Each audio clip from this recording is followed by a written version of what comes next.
أنا تيم، الطفل الذي قتلت روحه خطأ وهو على قيد الحياة.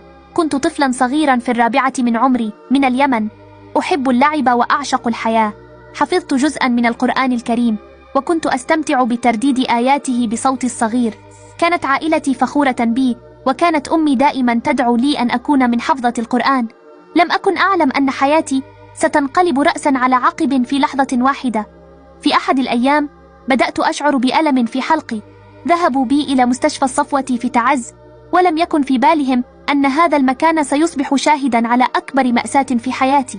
قال الأطباء إنني أعاني من التهابات في اللوزتين، وأقنع والدي بأن الحل الوحيد هو إجراء عملية جراحية. تجهزت للعملية، كنت خائفا لكنني لم أكن أدرك ما ينتظرني.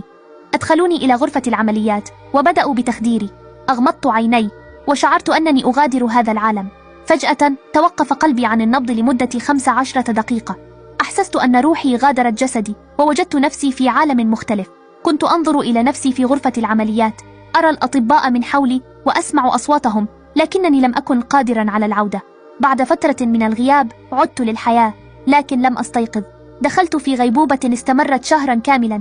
كنت أعيش في عالم آخر، لا أستطيع أن أتحرك أو أتكلم، لكنني كنت أسمع كل شيء.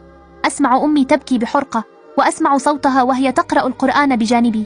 كان صوتها مليئا بالألم، وكأنها تناجي الله ليعيدني إليها. أردت أن أطمئنها، أن أقول لها إنني بخير، لكنني كنت عاجزا. عندما استفقت أخيرا لم أكن أنا. فتحت عيني لكنني كنت جامدا، وكأنني قطعة جماد. حقنوني بحقنة لاسترخاء الأعصاب. لم أستطع رؤية شيء. أدركت أنني فقدت بصري. حاولت أن أتكلم، لكن الكلمات كانت حبيسة صدري. حاولت أن أتحرك، لكن جسدي كان جامدا. حتى البكاء لا أستطيع أن أبكي. علمت حينها أنني فقدت كل شيء، بصري، صوتي، وحركتي. أصبحت أسيرا داخل جسدي بلا قدرة على الحركة، ضحية لخطأ طبي قتلني وأنا على قيد الحياة. لا أستطيع اللعب، ولا أستطيع الضحك، ولا أستطيع حتى أن أخبر أمي وأبي أنني أحبهم.